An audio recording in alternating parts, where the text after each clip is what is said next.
লেখক অতীশ দত্ত চৌধুরীর মাটন চাপ। আজই রোববার সকালে সকাল সকাল সেরে ফেলেছি বাজারহাট।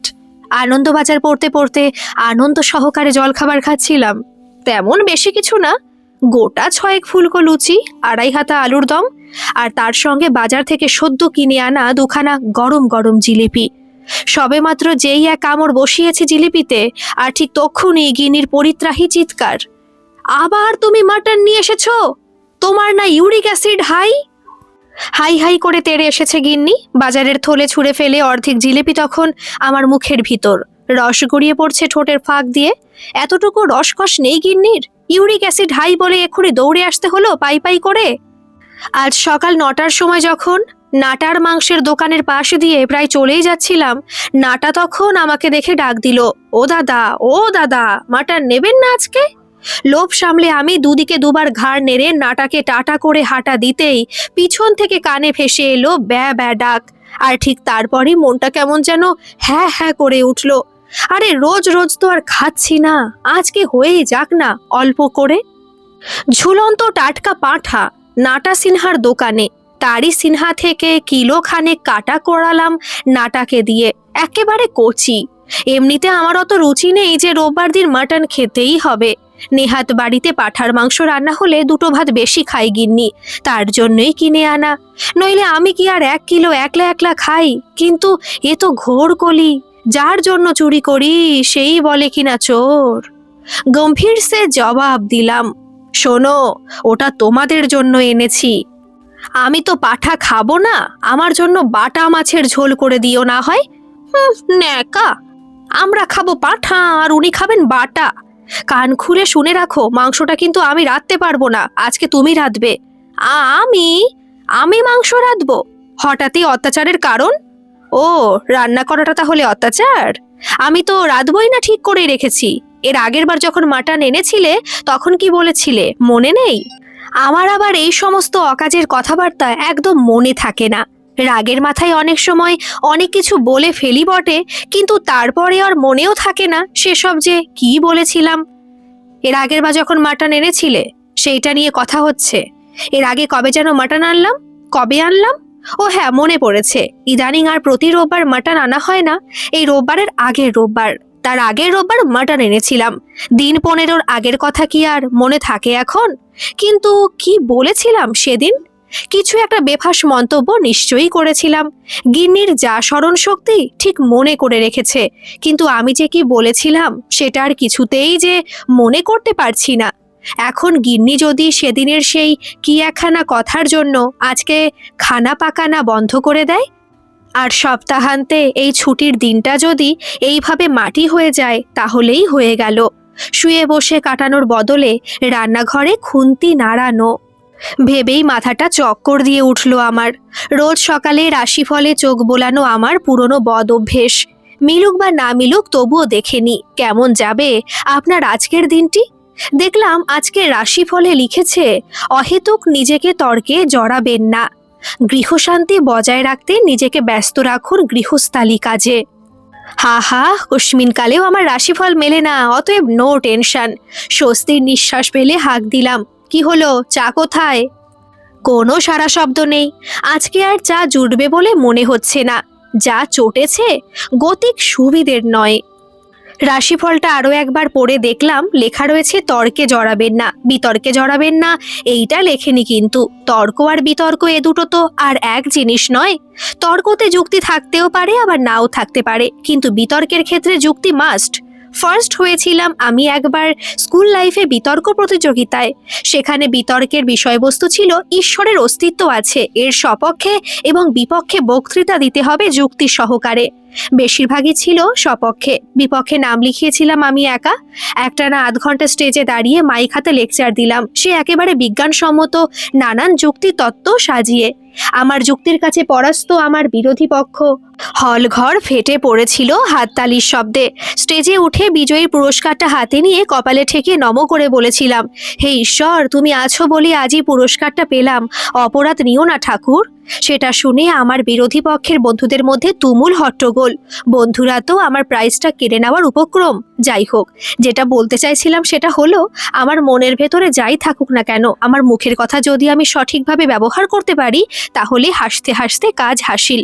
কিন্তু এই তত্ত্ব অবশ্য আমার গিন্নির বেলায় একদম খাটে না। সারাদিন প্রচুর খাটে তো, তাই খাঁটি কথা বললেও খটাখটি লাগে। বউয়ের সঙ্গে আমার মূলত যে ঝগড়াটা হয় সেটা হলো তর্ক বিতর্ক। একতরফাভাবে তর্ক করে যায় আমার গিন্নি, যার মধ্যে যুক্তির বালাই নাই। উত্তম কুমার আগেই বলে গেছেন ওরা কোনো ল মানে না, তাই ওদের বলে ললনা। আর আমি যখন উত্তর দিই বেশ সাজিয়ে গুছিয়ে ধীরে সুস্থে, তাতে অবশ্যই যথেষ্ট যুক্তি থাকে, কিন্তু সেটা সে মানবে তবে তো। বউয়ের সঙ্গে আমার যতই তর্ক বিতর্ক হোক না কেন, একটা ব্যাপারে আমাদের দুজনের খুব মিল। সেটা হলো আমাদের দুজনেরই একই দিনে বিয়ে হয়েছিল। এটা ছাড়া আমাদের মধ্যে আর বিশেষ কিছু মিল খুঁজে পাই নাই। মনে মনে বিতর্কের প্রস্তুতি নিয়ে গলা খাকারি দিলাম। কি কি বলেছিলাম আমি? ও, ভুলে গেছো? তা তো ভুলবেই। নিজের দোষ ঢাকতে এখন ভুলে যাওয়ার নাটক? আরে কি আশ্চর্য, নাটক করব কেন? তাছাড়া নাটক করাটাও একটা আর্ট, ওটাতে এইভাবে অসম্মান করতে নেই। বলে ফেলো, কি বলেছিলাম আমি, যার জন্য তুমি একেবারে জেদ ধরে বসে আছো যে মাটনটা রাঁধতেই পারবে না? মনে নেই তো? ঠিক আছে, আমি মনে করিয়ে দিচ্ছি। তুমি বলেছিলে আমি নাকি মাটনটা ভালো রান্না করতে পারি না। কথা ঘোরাবে না, একদম কথা ঘোরাবে না। আমি বলেছিলাম একঘেয়ে মাটন রাঁধো কেন, প্রতিবারই মাটন কারি। অন্যভাবেও তো রান্না করা যায়, ওই একই হলো। অত যদি তোমার অন্যরকম রান্না খাওয়ার শখ, তা নিজেই একদিন রেঁধে দেখাও না। এটা আবার কি ধরনের কথা হলো? ভালো নয় বললে কি আমাকে নিজেই রেঁধে দেখাতে হবে? 100 বার তুমি যদি নিজে না পারো অন্যের দোষ ধরতে আসবে না। এ তো দেখছি মহা মুশকিল। আমি যদি বলি অমুক ডাক্তার ভালো ট্রিটমেন্ট করে না, তার মানে কি রোগীর ট্রিটমেন্ট আমাকে নিজেই করে দেখাতে হবে? অত শত জানি না, মাটনটা আমি রাঁধতে পারবো না, ব্যাস। ভাত ডাল চাটনি এগুলো আমি করে দেব, কিন্তু মাটনে আমি হাতই দেব না। এবার ওটা তুমি নিজে রান্না করবে না ফেলে দেবে সেটা তোমার ব্যাপার। গজগজ করতে করতে গিন্নি চলে গেল রান্নাঘরের দিকে। আমার তো মাথায় হাত। বাজার থেকে ফিরে আনন্দবাজার পড়ে যে এমন নিরানন্দ হতে হবে ভাবিনি। কে বলে রাশিফল মেলে না? একেবারে হাতে নাতে ফল। আমার রাশিটা বিয়ের আগে কি যেন ছিল সেটা মাঝে মাঝে ভুলে যাই আমি। এখন আমার রাশি মনে হয় চাপ রাশি। গালে রাশি রাশি চাপ দাঁড়িয়েও রেখেছি রাশি মিলিয়ে। বউয়ের রাশিটাও বদলে গেছে বিয়ের পর। বউয়ের আগের রাশি বদলে গিয়ে এখন হয়েছে ষাঁড় রাশি। ওই ষাঁড় রাশি দিয়েই গিন্নি মাঝে মাঝে এমন চাপ দেয়, আমি চাপ রাশি আর টু শব্দ করতে পারি না। কিন্তু এখন সেই সব চাপ মাথায় নিয়ে বসে থাকলে তো চলবে না। অত দামি মাটন কি আর ফেলে দেওয়া যায়? যতই চাপ থাকুক মাটনটা আমাকেই রাঁধতে হবে। কিন্তু মাটনের কোন প্রিপারেশনটা রাঁধবো, এরকম সারপ্রাইজ টেস্টের জন্য তো আমার কোনো রকম প্রিপারেশনই নেই। ভয়ানক চাপে পড়ে গেলাম, একেবারে যাকে বলে চাপে চাপ দিশার বাপ। আচ্ছা, মাটন চাপ তো বানানো যেতেই পারে। ইয়েস, কাটা দিয়ে কাটা তোলার মতো মাথায় এত চাপ নিয়ে মাটন চাপ। ব্যাস, এবার খানিকটা চাপ মুক্ত লাগছে নিজেকে। Item final. আর একটা সন্দেহ থেকেই যাচ্ছে, মাটন চাপ দিয়ে ভাত খাওয়া যায় কি? পরোটা হলে জমে যেত, কিন্তু ভর দুপুরবেলা কে পরোটা খায়? ঠক করে চায়ের কাপ আমার খবরের কাগজের ওপরে রেখে চলে গেল গিন্নি, মুখখানা গম্ভীর। আর কিন্তু চা দিতে পারবো না, এরপর লাগলে নিজে করে নেবে। আরে ঠিক আছে ঠিক আছে, তোমার হাতের চা খাওয়ার পর আমি চা বানালে সেটা কি মুখে দেওয়ার যোগ্য হবে? আর চা লাগবে না এখন, সেই বিকেলে দিলেই হবে। গিন্নির গোফ নাই, তাই ঠোঁটের ফাঁক দিয়ে ধরা পড়ে গেল খুশির হাসি। আমিও যাই ক্লাবে, এবার আড্ডা দিয়ে আসি। এ যাত্রা নিস্তার পাওয়া গেল বোধহয়। বেলা যে গড়িয়ে গেল, মাটনটা কখন রাঁধবে? হঠাৎ রান্নাঘর থেকে গিন্নির চিল চিৎকার। বুঝলাম রেহাই নাই। ভালো চা চা বলে আপন প্রাণ বাঁচা, সেই উদ্দেশ্য বিফল। রাশিফল রোজ রোজ না মিললেও মাঝে মাঝে মিলে যায় দেখছি। পালে বাঘ পড়ার মতো অবস্থা আমার। মাটনটা আমি রেঁধে দেব, কিন্তু ও বেলায়। দুপুরে তুমি বরং ওই সর্ষে বাটা দিয়ে বাটা মাছটা রেঁধে ফেলো। বেশ তো, ও বেলাতেই করো, কিন্তু তোমাকেই করতে হবে, আমি হাত লাগাবো না, আগেই বলে দিলাম। হাতে একটু সময় পেয়ে গেলাম ভাবার মাটন চাপ বানাই কিভাবে। যে কোনো ব্যাপারে আমার এই এক বদ অভ্যেস, আগে নিজে চেষ্টা করব, একান্তই না পারলে তখন কারোর সাহায্য নেব বা নেটে ঘেঁটে দেখব, কিন্তু নিজে আগে চেষ্টা না করে নেট ঘাটা বা কাউকে জিজ্ঞেস করে নেওয়া, এগুলো আমার পছন্দ নয়। তাই নিজেই খানিক ভেবে নিলাম কিভাবে বানাবো মাটন চাপ। নামেই যখন চাপ রয়েছে তখন চাপ তো দিতেই হবে। চাপকে ইংরেজিতে বলে প্রেশার। ছোটবেলায় স্কুলে পড়েছি, তার মানে এটা সহজেই বোঝা যাচ্ছে যে মাটন চাপটা প্রেশার কুকারে বানাতে হবে। কিন্তু তাও একটা ধন্দ থেকেই যাচ্ছে, সেটা হলো চাপে চন্দ্রবিন্দু কেন? মাটন চাপ হলেই তো ঠিক ছিল, মাটন চাপ কেন? আমার মনে হয় মৃত পাঠা দিয়ে বানায় তো, তাই চন্দ্রবিন্দু যোগ করেছে। পাঠা বলে কি তার মান সম্মান নেই? পাঠা বলে কি সে মানুষ নয়? কত মানুষকেই তো আমরা পাঁঠা বলে ডাকি, তার বেলায় তাই চন্দ্রবিন্দু। বিন্দু বিন্দু জলে যেমন সাগর সৃষ্টি হয়, তেমনি বিন্দু বিন্দু আইডিয়ায় দৃষ্টি দিয়েও চাপ বানানো যায়। যেমন বুঝে গেলাম এটা প্রেসার কুকারে বানাতে হয়। আগে একবার শুনেছিলাম, মনে পড়লো এখন, মাংস রান্নার আগে নাকি ম্যারিনেট করে রাখতে হয়। সে তুমি নেট দেখেই ম্যারি করো আর প্রেম করেই করো। ভাই, তোমার যদি বউ জেদ ধরে তোমাকে দিয়ে রাঁধাবে, এমন মাটনই রাঁধতে হবে, তাহলে ম্যারিনেট তোমাকে করতেই হবে। আর করতেই হবে যখন, তখন কড়াইতে করাই ভালো। কারণ কড়াইয়ের দুটো কান আছে, আর সে দুটোতেই থাকে দুটি বড় বড় ছিদ্র। এক কান দিয়ে খুন্তি গলালে আর এক কান দিয়ে বেরিয়ে যায়। গৃহশান্তি বজায় রাখতে চাইলে খুন্তির মতো বাক্যবান যাতে সহজে অন্য কান দিয়ে বেরিয়ে যেতে পারে, তার জন্য অবশ্যই চাই কড়াইয়ের মতো কান। কিছু কড়াইয়ের আবার কান থাকে না, ওরা দু কান কাটা। জীবনটাকে কড়াইয়ের মতো করে ফেলতে হবে। কড়া কড়া কথা, কিচ্ছু করতে পারবে না তখন। হ্যাঁ, যেটা বলছিলাম, কড়াইয়ের মতো করে ফেলতে হবে এই পুরুষালী জীবনটাকে। হয় কানের ছিদ্র বড় করো, নয়তো দু কান কেটে ফেলো। বিবাহিত বাঙালির অত সাহস হয়নি যে কানের ছিদ্র বড় করে ফেলবে। বউ যা যা বলছে সেসব যে অন্য কান দিয়ে বের করে দেবে, অত সাহস তার কই? যা ছিল বিয়ের আগে সেসব এখন অতীত, তাই সোজা পথে কড়াইকে সে অনুসরণ করতে পারে না। ফলো করো ঘুর পথে। বুক ফুলিয়ে বাঙালি কথা বলে না, কথা বলে কড়াইয়ের মতো পেট ফুলিয়ে। শুধু বাঙালিকে দোষে দিয়ে লাভ নেই, অবাঙালিদের পেটটাও তো নেহাত কম নয়, একেবারে জ্বালার মতো পেট। যাকে অন্য প্রসঙ্গ বাদ দিই, আমার এখন মাটন চাপের রেসিপি নিয়ে ভাবা দরকার। তবে একটা রেসিপি মাথায় এসেছে, আর অমনি শুনি কলিং বেলের আওয়াজ। দরজা খুলে দেখি একজন মাঝবয়সী লোক, পরনে চেক লুঙ্গি, মাথায় গামছা বাঁধা, কাঁধে বাগ, তাতে ঝুলছে মাটির হাঁড়ি কলসি। কি চাই? আগে জ্বালা লিবেন বাবু, জ্বালা। এই গরমে ঠান্ডা পানি খাবেন? জ্বালা? আমি মরছি নিজের জ্বালায়, আর তুমি তুমি বিদে হও বাপধন। অবাক দৃষ্টিতে খানিকক্ষণ হাঁ করে চেয়ে আছে আমার দিকে। কি বুঝলো কে জানে। আচ্ছা ঠিক আছে দাদাবাবু, আমি আসতেছি। দেখে মনে হলো আমার মতোই ভুক্তভোগী। সমব্যথীর দৃষ্টিতে সমবেদনা জানিয়ে এসে বিদায় নেওয়ার আগেই দোতলার ব্যালকনি থেকে গিন্নি নজরদারি। কে এসেছে গো, জ্বালা নিয়ে নাও তো একটা। এই যে দাদা, ফুটো ফাটা দেখে দেবেন। গিন্নির দয়ার শরীর, দুয়ারে কেউ এলে ফেরাতে পারে না। যত দয়া যত মায়া সব অন্যের বেলায়, আর আমার বেলাতেই যত চাপ। একটা দীর্ঘশ্বাস ফেলে জিজ্ঞেস করলাম, তা তোমার এই জ্বালা কোন জেলার? নদিয়া জেলার বাবু, কৃষ্ণনগর থেকে আসতেছি। ঢপ মাটার একটা সীমা থাকা উচিত। ও নাকি সে কৃষ্ণনগর থেকে জ্বালা বয়ে এই বেহালায় এসেছে বেচতে। জ্বালাময়ী বক্তৃতা দিয়ে শ্রীমতীর মন জয়ের চেষ্টা, কেসটা মোটেই সুবিধের নয়। যেমন মোয়া মানেই জয়নগর, যেমন মধু মানেই সুন্দরবন, যেমন দই মানেই নবদ্বীপ। সব ব্যাটা এক একটা পাক্কা ঢপবাজ। বাজখাই গলায় সন্দেহে দৃষ্টিতে ছুড়ে দিলাম আমার প্রশ্ন, ভায়া, তুমি যে জলাধার বেচছো, আধার কার্ডটা কই তোমার? দেখাও তো দেখি। সে বেচারি আর পালাতে পথ পায় না। শেষে গিন্নির জেদা জেদিতে, গিন্নির জ্বালা জুড়াতে কিনেই নিলাম একখানা পেল্লাই জ্বালা। লোকটা বিদেয় হতেই আমি বসলাম আমার গবেষণা নিয়ে। দু চোখ বন্ধ করে ভাবতে লাগলাম চাপের চেহারাটা। জিভে জল এসে গেছে ভাবতে ভাবতে। বেশ খানিকক্ষণ চিন্তা করে দেখলাম এর গায়ে তেল থাকে চুপচুপে। তেল যে বেশি পরিমাণে লাগবে সেটা বেশ বোঝাই যাচ্ছে, কিন্তু কি তেল, সাদা না কালো? আমার মনে কোনো কাদা নেই, সাদাই হবে নিশ্চয়ই। আর আর কি লাগে? আচ্ছা, ঘি দিয়েও কি বানানো যেতে পারে? কেন যাবে না? ঠাকুর পুজোয় পাঠা বলি দেয় তো। ঠাকুর পুজোয় ঘি লাগে, তাহলে পাঠার মাংসের চাপ বানাতে ঘি লাগবে, ইয়ার আশ্চর্য কি? কিন্তু ক চামচ কিংবা ক হাতা? ধুর ছাতা, এইভাবে হয়? সঠিক কোনটা? দোকানে কোনটা দেয়, সাদা তেল, সর্ষের তেল, ঘি, এর মধ্যে কোনটা এবং কতটা সেটা বের করা মহা মুশকিল। মাংসের গায়ে চর্বি লেগে আছে প্রচুর। মাছের তেলে মাছ ভাজার কথাও শুনেছি। মাছ ভাজার ব্যাপার হলে এত ভাবতে হতো না, ওই তেলেই হয়ে যেত। কিন্তু মাংসের তেলে কি মাংস রান্না হয়? যখনই আমি কোনো বিষয়ে কোনো কনফিউশনে পড়ি তখনই আমি টস করি। আজকেও সেটাই করব ভাবছি। তেলা মাথায় তেল দেওয়ার অভ্যেস আছে অনেকের। অতএব হেড পড়লে তেল, আর যদি তেল পড়ে তাহলে ঘি। 1 টাকার কয়েন ছুড়ে দিলাম শূন্যে, ফলাফল শূন্য। টং করে একটা আওয়াজ হয়ে কয়েনটা গড়গড়িয়ে চলে গেল খাটের তলায়। আমিও হামাগুড়ি দিয়ে ঢুকলাম কয়েনের সন্ধানে।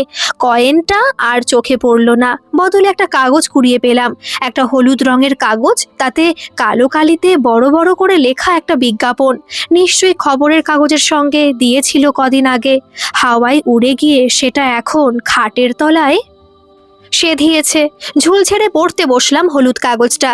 আপনার এলাকায় ভুরি ভোজে নতুন ঠিকানা, Naz fast food centre, free home delivery. শুভ উদ্বোধন 1 বৈশাখ। একলা আসুন, সপরিবারে আসুন, আর চোখে দেখুন আপনার মনপসন্দ খানা। ঠিকানা 1/2 Gabtala lane, Mughlai paratha, chicken roll, biryani, mutton চাপ। আরে বাস, মাটন চাপ! কথায় বলে না, যার কেউ নেই তার ভগবান আছেন। উনি তো আমাকে হামাগুড়ি দেওয়ালেন খাটের তলায়, যাতে আমাকে বেশি খাটতে না হয়। যা বেটা যা, জিলে আপনি জিন্দেগি। পেয়ে গেছি আমার মুশকিল আসান। এতক্ষণ ধরে এটাই আগে ভাবা উচিত ছিল আমার। আজকাল সব ফ্র্যাঞ্চাইজির যুগ। বড় বড় কোম্পানিগুলো আর নিজেরা কিছুই বানায় না, অন্যকে দিয়ে বানায়। আর নিজেরা স্টাম্প মারে, আমিও মারবো। মারি তো গন্ডার, লুঠি তো ভান্ডার। মারিব ছাপ, মাটন চাপ। বিজ্ঞাপনটার একেবারে শেষ লাইনে লেখা, বিশেষ দ্রষ্টব্য, 1000 টাকার কেনাকাটায় 25% ছাড়। দোকানের প্রচারের জন্য এই অফারটি চলবে সারা বৈশাখ মাস জুড়ে। অফার পেতে এই কুপনটি অবশ্যই সঙ্গে আনিবেন। বেশ, তাই হোক। যত্ন করে কুপনটা রেখে দিলাম বুক পকেটে। দুপুরের খাওয়া দাওয়া মিটে গেছে। ফ্রিজে তোলা আছে কাঁচা মাংস। টান টান হয়ে শুয়ে পড়লাম বিছানায়। বউয়ের ঘুমানোর অপেক্ষা, তারপরে শুরু হবে মাটন চাপ অভিযান। কিছুক্ষণের মধ্যেই নাক ডাকা শুরু হয়ে গেছে গিন্নির। আমিও উঠে পড়লাম পা টিপে টিপে। রান্নাঘরের এক কোণের দিকে স্টিলের থালা দিয়ে ঢেকে দিলাম একটা ফাঁকা কড়াই। তারপর জামা প্যান্ট পরে ফ্রিজ থেকে কাঁচা মাংসটা বের করে ব্যাগে পুরে বেরোলাম বাড়ি থেকে। যাবার আগে গিন্নিকে এক ঠেলা মেরে বলে গেলাম, রান্নাঘরে কড়াইতে মাংসটা ম্যারিনেট করতে রেখে দিয়েছি, ঘন্টা 2 সময় লাগবে। ততক্ষণ আমি একটু ঘুরে আসছি ক্লাব থেকে। আমার ভরসায় রেখে যেও না, আমি কিন্তু হাত লাগাবো না, আগেই বলে দিয়েছি তোমাকে। আরে না না, তোমাকে হাত দিতে হবে না, যা করার সে আমি ফিরে এসে করব। হাত লাগালে যে ধরা পড়ে যাবে আমার সব কাণ্ড, সে এক প্রকাণ্ড বিতিকিচ্ছিরি ব্যাপার হবে। তবে ও যা জিদ্দি, আমি নিশ্চিত হাত লাগাবে না বলেছে যখন, কিছুতেই হাত লাগাবে না। হাঁটতে হাঁটতে সোজা চলে গেলাম নাজ ফার্স্ট ফুড সেন্টারে। নতুন খুলেছে দোকানটা, যাতায়াতের পথে চোখে পড়েছে, কিন্তু ঢোকা হয়নি। ইয়া বড় একটা ডেকচি চাপানো কয়লার উনুনে। ওটাকে দেখছি, ডেকচি বলাটা ঠিক হচ্ছে না, খানিকটা চ্যাপটা তাওয়ার মতো, তার আবার ইঞ্চি 2 কানা। তেল ভাসছে 1 ইঞ্চি, আর ডেকচিতে বুজবুজ করে ফুটছে কচি মাটনের টুকরোগুলো। দেখে লোভ লাগছে, ম করছে সুগন্ধে। বছর 30-এর একটা ছেলে টুলে বসে আছে উনুনের পাশে। মাংসের পিসগুলো মাঝে মাঝে ওলটপালট করে দিচ্ছে খুন্তি দিয়ে। দোকানে ভিড় নেই এখন, আর একটু বেলা পড়লে গিজগিজ করবে লোকে। ছেলেটার মুখটা আমার খুব চেনা চেনা লাগছে। হ্যাঁ, ঠিক ধরেছি, দর্জির দোকান চালায়। এখন আবার কি মর্জি হয়েছে কে জানে। রাজ টেলার্স নাম ছিল দোকানটার। দর্জির দোকানে মাপের ভুলভাল করেছিল নিশ্চয়ই, তাই এখন মাপের কাছে মাপ চেয়ে চাপের দোকান খুলেছে। জিজ্ঞেস করলাম, কি ব্যাপার, দর্জির দোকান ছেড়ে এখানে? ওটা তো আমার দাদা চালায়, আমরা যমজ ভাই। আপনি মনে হয় আমার দাদার কথা বলছেন। ও তাই নাকি, তোমরা যমজ? হ্যাঁ। দোকানের বৌনির কাস্টমার আমি। উঠে দাঁড়ালো খুন্তি ছেড়ে, হাসি মুখে জিজ্ঞেস করলো, কি লাগবে দাদা? তোমার এই মাটন চাপ কত করে ভাই? 250 টাকা প্লেট। না না, প্লেট লাগবে না, প্যাক করে নিয়ে যাব। ক প্লেট দেব? আবার প্লেট বলে, কিলো কত করে? কিলো? এটা তো কিলোতে বিক্রি হয় না, পিসে হয়। বুঝলাম, পিসে মারার তাল কষছে আমাকে। 1 কিলো কাঁচা মাংস কিনেছিলাম সকালে, 12 পিস হয়েছিল। আমরা বাড়িতে 3 জন মেম্বার, এক একজনের ভাগে 4 পিস করে। হিসেবে ঠিক আছে, এখন 12 পিস। রেডিমেড চাপ হলে হয়ে যায়। তোমার 1 প্লেটে ক পিস থাকে? 3 পিস থাকে দাদা। 3 পিস, তার মানে 4 প্লেট কিনলে 12 পিস পাবো। 4 প্লেটের দাম পড়ে যাচ্ছে 250 ইন্টু 4 প্লেট, টোটাল 1000 টাকা। আর কাঁচা মাংস 1 কিলো কিনেছিলাম 750 টাকায়। 1000 মাইনাস 750, তাহলে 250 টাকা বেশি নিচ্ছে। Reasonable rate. এত মশলাপাতি দিয়েছে, তেল দিয়েছে, গ্যাস পুড়েছে, এইটুকু বাড়তি টাকা তো নেবেই। ঠিক আছে, তুমি আমাকে 12 পিস মাটন চাপ দিয়ে দিও। 12 পিস মানে 4 প্লেট তো, একটু দাঁড়ান, আমি এক্ষুনি দিচ্ছি। সুন্দর প্যাকিং করে হাতে তুলে দিল। আমিও ফ্রিজ থেকে বের করে আনা কাঁচা মাংসের প্যাকেটটা ধরিয়ে দিলাম ওর হাতে। চাপ নিয়ে বাড়ির দিকে পা বাড়াতে পিছন থেকে ডাক, ও দাদা, এইটা কি দিলেন? কেন, তোমার হিসেবেই তো দিলাম। তুমি 12 পিস রান্না মাংস দিয়েছো, আমি তোমাকে 12 পিসই কাঁচা মাংস দিয়েছি। কিন্তু আরে কিসের কিন্তু? বিশ্বাস না হয় গুনে দেখে নাও, নাটাকেও জিজ্ঞেস করতে পারো। কপিস মাংস নিয়েছিলাম সকালে? সে তো কাঁচা মাংস। হ্যাঁ, কাঁচা মাংস, সেই জন্যই তো তোমাকে 250 টাকা বাড়তি দিলাম। তুমি এতক্ষণ খুন্তি নেড়েছো, তাই গুনতি করেই দিয়েছি, যাতে পরে না বলতে পারো কম দিলাম। টাকা? টাকা কই দিলেন? দিইনি। ওহো, একদম ভুল হয়ে গেছে, বুক পকেটেই ছিল, দিতেই ভুলে গেছিলাম ভাই। এই নাও ধরো তোমার কুপন। আমি তো কিছুই বুঝতে পারছি না। গবেট একটা, পাঁঠার মাংস রান্না করে পাঠাই হয়ে গেছে। ওর চেয়ে ওর যমজ দাদাটা বুদ্ধিমান ছিল। যাই হোক, হিসেবের ব্যাপার, গোজামিল দিলে তো হবে না। ঠান্ডা মাথায় ভালো করে ওকে বুঝিয়ে দিলাম হিসেবটা। আচ্ছা বলো, তোমার 4 প্লেটের দাম কত হয়েছিল? 1000 টাকা। আর এই কুপনে কি লিখেছো? 1000 টাকার কেনাকাটায় 25% ছাড়। তাহলে ছাড় বাদ দিয়ে তোমার পাওনা কত হচ্ছে? 750 টাকা। ঠিক বলেছ। কাঁচা মাংসের কিলো কত করে? 750 টাকা। তোমাকে আমি 1 কিলো কাঁচা মাংস দিয়েছি, এবার হিসেব মিলল তো? দাদা, সে কথা নয়, আমি এই কাঁচা মাংস নিয়ে কি করব? কি আবার করবে? তোমার যা কাজ, চাপ দেওয়া, চাপ দিয়ে চাপ বানিয়ে ফেলো। তোমাকে যে আবার কষ্ট করে নাটার দোকান থেকে মাটন আনতে যেতে হলো না, সেইটা দেখলে না তো। কিন্তু দাদা, এরকম তো হয় না, আপনি বোঝার চেষ্টা করুন। তুমি একটু বোঝার চেষ্টা করো ভাই। এই যে চেক শার্টটা তুমি পরে আছো, কোথা থেকে কিনেছো এটা? এটা এটা তো রেডিমেড কিনেছিলাম। তা তুমি যদি রাজ টেলার্সে সিট কিনে দিতে, তোমার দাদা কি এটা বানিয়ে দিতে পারতো না? হ্যাঁ পারতো, টেলারিং এর কাজে আমার দাদা হচ্ছে 1 নম্বর। তাহলে সিট দিয়ে যদি জামা বানিয়ে নেওয়া যায়, তাহলে মিট দিয়ে চাপ বানিয়ে নেওয়া যাবে না কেন? কিন্তু সেটা তো, হ্যাঁ, সেটা তুমি এবার রাজ টেলার্সে গিয়ে বুঝে নিও, কত ছিটে কত মিট। আমি চলি ভাই, আমার তাড়া আছে, গিন্নি উঠে পড়তে পারে। ফ্যাল ফ্যাল করে চেয়ে আছে গোপাল, এখনো মাথায় ঢোকেনি মনে হয় হিসেবটা। আমি বাড়িতে ঢুকে সোজা চলে গেলাম রান্নাঘরে। যাক, নিশ্চিন্ত, কড়াই আছে, কড়াইয়ের জায়গায় ঝট করে ঢাকনাটা খুলে ঢেলে দিলাম মাটনটা।